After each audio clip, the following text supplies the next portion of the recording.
Hello and welcome back to the channel. मैं हूं आपकी दोस्त शिवसेना और मैं आपको लेसन्स देती हूं एनटीए यूजीसी नेट जेआरएफ के लिए।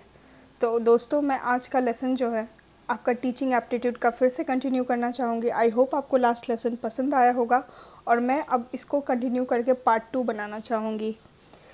दोस्तों, मैं आप सभी से कहती हूँ कि प्लीज़ मुझे कमेंट करके बताएं कि आपको वीडियोस कैसे लग रहे हैं, लेकिन आप आजकल कमेंट नहीं करते, मुझे बताते भी नहीं हैं कि कैसे वीडियोस लग रहे हैं, ताकि मैं मोटिवेट हो सकूँ और आपको ज़्यादा से ज़्यादा वीडियोस के थ्रू एंटरटेन कर सकूँ। खैर, और मेरी जो फ़िलॉसफ़ी पे वीडियोज़ है अभी वो कम आ रही हैं, मैं कुछ काम में उलझी हूँ, लेकिन मीनवाइल मैं चाहती हूँ कि टीचिंग एप्टीट्यूड या रिसर्च एप्टीट्यूड जो भी हो, मैं वीडियोज़ बनाते रहूँ कंटिन्यू। ये रुकना नहीं चाहिए ताकि लोगों के बीच वीडियोस पहुंचते रहें और उनको बेनिफिट मिलते रहें। अगर आप मेरे चैनल पर नए हैं तो प्लीज़ चैनल को लाइक, शेयर और सब्सक्राइब ज़रूर करें और ज़्यादा से ज़्यादा लोगों को इसके बारे में बताएं ताकि बेनिफिट मिल सके, क्योंकि मैं चाहती हूँ कि ज़्यादा से ज़्यादा लोग नेट को क्रैक करने में मुझसे मदद ले सके। चलिए शुरू करते हैं टीचिंग एप्टीट्यूड पेपर 1। ठीक है,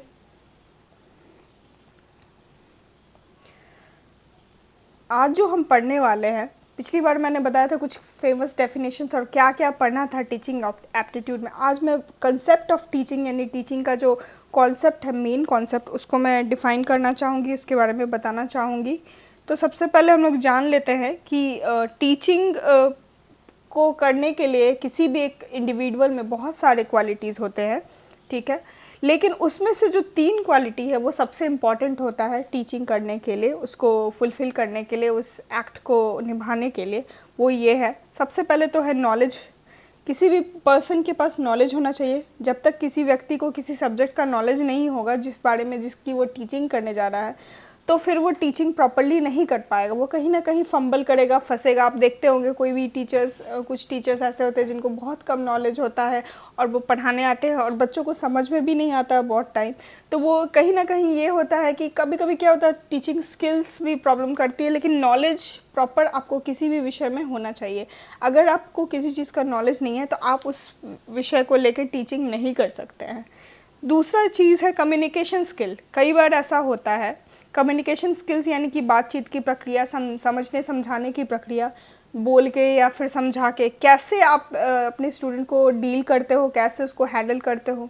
कुछ टीचर्स को बहुत नॉलेज होता है, फिर भी वो अपने स्टूडेंट्स को अच्छे से कंप्लेन आते हैं कि वो अपने व्यूज़ को एक्सप्लेन नहीं कर पाते हैं, या फिर स्टूडेंट से प्रॉपर्ली वो इंटरेक्ट नहीं कर पाते हैं, जिस कारण उन्हें बहुत सारी चीज़ें रह जाती है समझाने के लिए या समझने के लिए।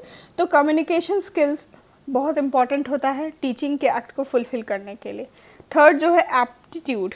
एप्टीट्यूड होना भी बहुत, एटीट्यूड है यहाँ पे। ठीक है, एप्टीट्यूड गलती से हो गया। एटीट्यूड कैसा है आपका स्टूडेंट्स के प्रति, वो भी मायने रखता है। आपका एटीट्यूड हमेशा पॉजिटिव और कंस्ट्रक्टिव होना चाहिए और ऑलवेज़ आपको अच्छे मूड से जाना चाहिए किसी को टीचिंग करने के लिए। आपके पर्सनल प्रॉब्लम्स आप तक ही रहने चाहिए, स्टूडेंट्स पे उसका प्रभाव नहीं पड़ना चाहिए, चाहे वो इंस्टीट्यूशन से प्रॉब्लम हो या फिर पर्सनल इंडिविजुअल प्रॉब्लम हो।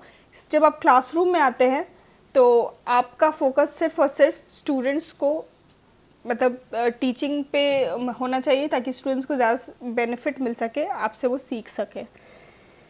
दूसरा चीज़ है, अब हम लोग देखेंगे कि देखिए जनरली क्या होता है कि हम जानेंगे अब कि टीचिंग के प्रकार। देखिए टीचिंग को 2 प्रकार से हम लोग डील कर सकते हैं।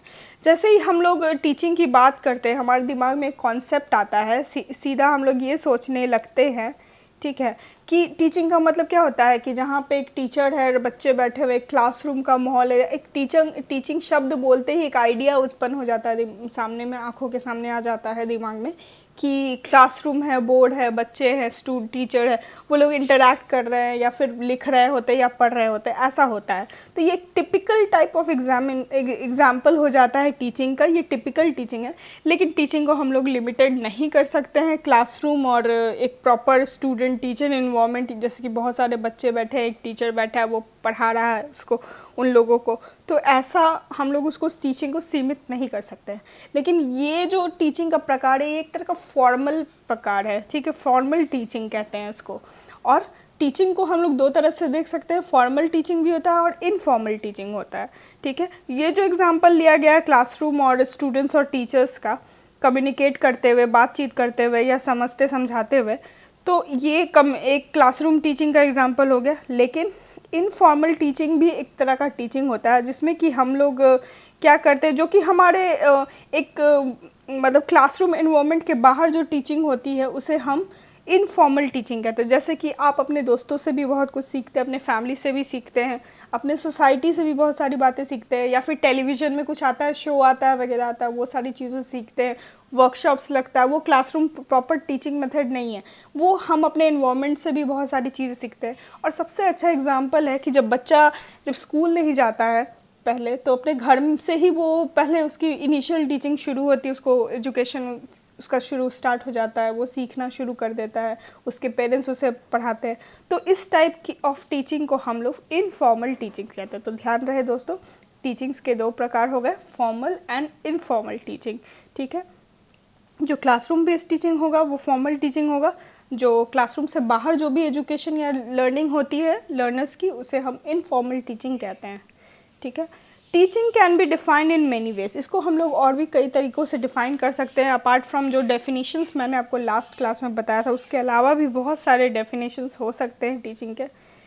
तो देखते हैं हम लोग क्या डेफिनेशन हो सकता है। ये एक पर्पसफुल डायरेक्शन है और मैनेजमेंट है लर्निंग प्रोसेस का, यानी कि इसमें हम लोग क्या करते हैं कि एक डायरेक्शनल वे में एक सोच समझ के हम लोग किसी और मैनेज करते हैं, एक दिशा प्रदान करते हैं स्टूडेंट्स को, लर्नर्स को, और वो मतलब कि लर्निंग कैसा होना चाहिए, किस तरह का होना चाहिए और किस दिशा में लेके जाएगा। अगर कुछ चीज़ सीखने को है तो वो कैसे उसको सीख के उसको क्या फ़ायदा होगा, क्या नुकसान होगा और क्या उससे चीज़ें उभर के आगे आएगी। दूसरा चीज़ हो गया आपका, दूसरा डेफिनेशन आता है कि teaching leads to skill development. तो दूसरा डेफिनेशन हो सकता है स्किल आपका डेवलप। डेफिनेटली अगर आप कोई चीज़ सीख रहे हैं, जैसे कि फॉर एग्ज़ाम्पल आप जैसे कोई एक्सपेरिमेंट कर रहे होते हैं लैब में, या फिर कोई भी चीज़ प्रैक्टिस कर रहे होते हैं, तो वो मतलब कि आप टीचिंग्स के थ्रू आप स्किल डेवलपमेंट होता है। जैसे कोई चीज़ आप ड्राइंग, आर्ट, क्राफ्ट घर पे करते हैं, बहुत करते हैं, लेकिन अगर आप एक ड्राइंग टीचर के पास जाते हैं, वो आपको सिखाता है कि लाइन कैसे खींचनी चाहिए या फिर किस तरह प्रॉपर सर्कल होना चाहिए, ये सारी चीज़ों को रंग कैसे भरने चाहिए, ये सारी चीज़ें आपके स्किल को इन्हांस करती है। खुद से भी आप कर सकते हैं, पर टीचिंग के थ्रू आपके स्किल डेवलपमेंट भी होते हैं, आप इम्प्रूव करते हैं। और ये किसी भी नेशन के लिए बहुत ही अच्छी बात होती है, क्योंकि स्किल डेवलपमेंट होगा किसी का टीचिंग के थ्रू, तो नेशन का भी प्रॉस्पेरिटी होगा। और स्किल्ड वर्क फोर्स से कोई भी व्यक्ति एक बेहतर इंडिविजुअल बना। एक मजदूर और एक इंजीनियर में यही अंतर होता है कि अगर कोई लेबरर स्किल्ड लेबरर नहीं है तो उसको कम पैसे मिलते हैं, उसको जानकारी कम होती है, उसको टेक्निकल नॉलेज कम होता है। और वही एक इंजीनियर है जो कि वो सारी चीज़ें को पढ़ता है, और लेकिन उससे भी ज़्यादा टेक्निकल चीज़ों को पढ़ के भी वो काम करता है, तो उसका इज़्ज़त समाज में, उसका वो बेटर अर्निंग करता है और सोसाइटी को फ्रूटफुल कॉन्सिक्वेंसेस भी देता है, अपने लिए भी बेनिफिट होता है उसके लिए, ठीक है। हम लोग देखेंगे तो ये दो डेफिनेशन अभी तक देखा। फिर एक और है कि ये हमें टीचिंग जो है, टीचिंग हमें एक ऐसी प्रक्रिया है जो कि हमें स्टूडेंट्स को अपॉर्चुनिटीज़ प्रोवाइड करता है। अगर टीचिंग के थ्रू अगर स्किल डेवलपमेंट होगा स्टूडेंट्स का, तो वो बेहतर चीज़ों को जानेंगे और सही तरीके से चीज़ों को सीखेंगे, उनके अंदर इम्प्रूवमेंट आने लगेगा, और जो ऐसे चेंजेस आएंगे जो कि परमानेंट भी हो सकते हैं। एक टीचिंग के थ्रू हम लोग किसी का आचरण भी चेंज कर सकते हैं, उनको अच्छा व्यक्ति बना सकते हैं, उनको यहाँ तक कि एक्सपीरियंसेस, ऐसे एक्सपीरियंसेस दे सकते हैं जो कि उनकी ज़िंदगी को परमानेंटली चेंज कर सकता है, और उन्हें कई सारे अपॉर्चुनिटीज़ भी प्रोवाइड कर सकते हैं टीचिंग के थ्रू, क्योंकि एक बेहतर टीचर ही एक बेहतर स्टूडेंट को जन्म देता है। फिर हम लोग देख सकते हैं टीचिंग को जब हम लोग स्किलफुली, टीचिंग का मतलब होता है कि हम लोग अपने नॉलेज को स्किलफुली एक्सपीरियंस के तौर पे साइंटिफिक प्रिंसिपल्स को एक ऑब्जेक्टिव बना के सेट कर सके, एक ऐसा इन्वायरमेंट बनाएं जिससे कि लर्निंग को फैसिलिटेट किया जा सके। यानी लर्निंग की प्रक्रिया यानी सीखने की प्रक्रिया हम लोग क्या करते हैं, एक टीचर का क्या काम होता है कि वो अपने स्किल्स को, अपने एक्सपीरियंसेस को नॉलेज में बदल के, एक्सपीरियंसेस को जो है स्किलफुली नॉलेज में बदल करके, साइंटिफिक प्रिंसिपल्स लगा के, वैज्ञानिक तकनीकें लगा के वो क्या कर सकते हैं, एक ऐसा इन्वायरमेंट बताता है जहाँ पे जो उनसे सीख रहे होते हैं वहाँ पे लर्निंग की प्रक्रिया, सीखने की प्रक्रिया जारी रहती है। ठीक है। Teaching is a process in which a learner, teacher and other variables are organize in a systematic way to attain some predetermined goals. ठीक है। तो टीचिंग एक ऐसी प्रक्रिया है जहाँ पे एक लर्नर यानी कि स्टूडेंट सीखने वाला, एक टीचर जो सिखाने वाला, और अदर वेरिएबल्स यानी और भी चीज़ें जैसे फैक्टर्स होते हैं, वेरिएबल्स जो कि चेंजिंग हो सकते हैं, लाइक क्लासरूम हो या फिर बाहर से कोई लोग आए हों, तो वहाँ पे क्या हो सकता है, एक सिस्टमैटिक और ऑर्गेनाइज तरीके से, अदर वेरिएबल्स में टीचिंग एड्स भी आते हैं, बहुत सारी चीज़ें आ जाती हैं, तो एक सिस्टमैटिक वे में एक गोल को अचीव करने के लिए उस प्रक्रिया को चला रहे हैं, उसको हम टीचिंग कहते हैं। ठीक है। अब हम लोग देखेंगे टीचिंग को एक प्लान्ड एक्टिविटी के रूप में भी माना जा सकता है। ठीक है। इफ़ेक्टिव टीचिंग जो है वो दो फैक्टर पे डिपेंड करता है। अगर ये प्लान एक्टिविटी है तो ये डिपेंड करेगा, कोई भी इफ़ेक्टिव अच्छी टीचिंग को हम लोग प्लान वे में अगर करें, जैसे हाई स्कूल्स में क्या होता है, बीएड कराए जाते हैं, इसलिए कराए जाते हैं ताकि मतलब कोई भी टीचर को टेक्निक पता हो। हम लोग ऐसे भी बहुत इंडिया में ऐसे ही टीचर जाके पढ़ा देते हैं, लेकिन टीचिंग को भी स्किलफुली सीखने के लिए, टीचिंग की प्रक्रिया को सीखने के लिए भी ट्रेनिंग होती है। और टीचिंग एक्चुअली अच्छा बनाने के लिए हमें वो कुछ फैक्टर्स डिपेंडेंट होते हैं। और स्कूल में देखेंगे कि जो टीचर्स होते हैं वो लेसन प्लान बनाते हैं, तो वो एक सप्ताह या एक महीने का किस तरह क्या पढ़ाना है, किस किस मेथड से पढ़ाना, वो सारी चीज़ों को वो एक प्लान वाइज लिखते हैं और वो उसको उस तरह से उसको मतलब किसी चैप्टर को वो पढ़ाते हैं। ऐसे में क्या होता है, एक आप जब आप पढ़ा रहे होते हैं तो आपको भी कॉन्फिडेंस होता है और आपको उस सब्जेक्ट पे प्लान वाइज में चलने पे पकड़ हो जाती है, और प्लस बच्चे भी बहुत अच्छे से उसको सीख पाते हैं। या फिर कोई भी क्वेश्चन अराइज हो जाए तो आप एज अ टीचर उस बच्चे के क्वेरी को मतलब आंसर करने के लिए रेडी रहते हैं। तो ये जो है दो चीज़ पे डिपेंडेंट होती है इफ़ेक्टिव टीचिंग। अगर आप अच्छा, और ये इफ़ेक्टिव टीचिंग ही है अगर आप प्लान एक्टिविटी के रूप में देखें इसे। तो सबसे पहला तो देखते हैं कि क्लियरली स्टूडेंट जो है वो समझ जाता है। ठीक है। पहले आप प्लान वे में हैं तो स्टूडेंट समझेंगे आप जो पढ़ा रहे होते हैं। ठीक है। दूसरी चीज़ जो होता है कि वो कैसा पढ़ा रहे हैं, वो एक्यूरेटली मेजर किया, लर्निंग यानी वो कितना सीखे, आप कैसा पढ़ाए, और जो आपके पढ़ाने के इफ़ेक्टिवनेस से वो कितना वो सीख पाएँ, उसको भी आप मेजर कर सकते हैं। ठीक है। प्लानिंग के हिसाब से चलने से दो चीज़ें हो, इफ़ेक्टिव टीचिंग होने के लिए दो चीज़ों पे निर्भर करती है। एक तो है स्टूडेंट्स को क्लियरली कोई भी कॉन्सेप्ट सीख पाए या नहीं, या फिर वो जो लर्निंग जो प्रोसेस है वो उसको मेज़र किया जा पा रहा है, यानी ये फीडबैक फॉर्म्स देके इस तरह से हम लोग लर्निंग को भी मतलब मेजर कर सकते हैं। अब देखेंगे ऑब्जेक्टिव्स ऑफ टीचिंग, यानी कि मेन ऑब्जेक्टिव टीचिंग का क्या है। ठीक है। कैसे टीचिंग के ऑब्जेक्टिव क्या होने चाहिए, तो टीचिंग क्यों पर होना चाहिए, तो नॉलेज प्रोवाइड करने के लिए, ऑब्वियसली बिना नॉलेज के लिए हम लोग कभी स्कूल या कॉलेज या कहीं और नहीं जाते हैं। दूसरा चीज़ है लर्नर्स को ये मोल्ड और शेप करता है, उनको सिखाता है और उनको एक बेहतर ह्यूमन बींग्स बनाने की कोशिश करता है। ठीक है। स्टूडेंट्स को हर स्टेज ऑफ लर्निंग में उसको सिखाने की कोशिश की जाती है। ठीक है। उनमें मोरल वैल्यूज़ और भी एथिकल चीज़ें डाली जाती है टीचिंग के थ्रू। मोडालिटी, पंक्चुअलिटी और डिसिप्लिन जैसी चीज़ें टीचिंग्स मतलब के थ्रू आप डाल सकते हैं स्टूडेंट्स पे। फिर तीसरा चीज़ है एक सेंस ऑफ एकजुटता की फीलिंग। जब लोग क्लासरूम टीचिंग करते हैं तो बच्चे एक साथ होते हैं, उन बहुत सारे कम्युनिटीज़, अदर कम्युनिटीज़ के बच्चे, अदर डिफरेंट मतलब क्या बोलते हैं उसको आप, फाइनेंशियल स्टेटस के बच्चे, अलग अलग तरह के बच्चों में को सबको एक साथ रखा जाता है और उनको एक जैसी शिक्षा दी जाती है। और उनसे वो उनके अंदर क्या होता है कि जब वो एक दूसरे से इंटरेक्ट करते हैं तो वो एक दूसरे को जानने की कोशिश करते हैं और उनमें एकजुटता की भावना और भाईचारा और कम्युनल यूनिटी, क्योंकि बच्चे तो बहुत जगह से आते हैं, किसी भी कास्ट, क्रीड और रिलीजन के होते हैं, उसमें ये फीलिंग नहीं होती है कि मतलब वो दूसरे कास्ट के हैं या फिर उसके रिलीजन के हैं। तो इन सब चीज़ों से हम लोग टीचिंग के थ्रू इन सब चीज़ों को हम लोग ऐसे ऐसे मोरल सेंसेस, ऐसे ऐसे पॉलिटिकली देखें या फिर मोरली देखें या फिर किसी भी तरह से देखें, तो इस तरह से हम अपने स्टूडेंट्स को मोल्ड कर सकते हैं, उनमें लीडरशिप क्वालिटी ला सकते हैं, उनमें टीम वर्क की भावना जगा सकते हैं।